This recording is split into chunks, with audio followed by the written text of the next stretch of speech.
Day 78 extends the existing GitHub Actions workflow. Today keeps the release build and adds automatic test execution for every push and pull request. The build proves production code compiles. Tests also prove the tested backend behavior still works, and broken behavior will fail the workflow. Update the existing build.yaml file. Do not create another workflow file. Keep the current build workflow and modify only the CI configuration.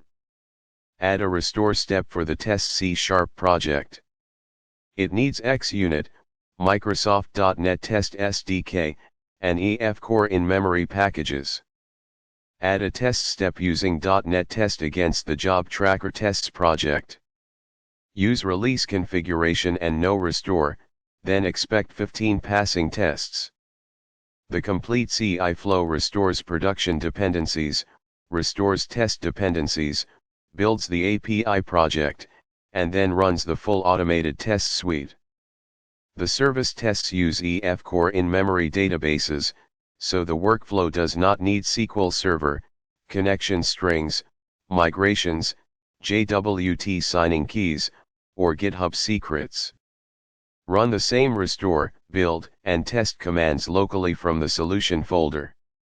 The expected result is a successful build and 15 passing tests. After pushing, open GitHub Actions, inspect the newest build run, open the test step, and confirm it reports 15 passed, 0 failed, and 0 skipped. Stop after extending the existing workflow. Do not create another workflow file, do not connect CI to SQL Server, do not add secrets, and do not add deployment.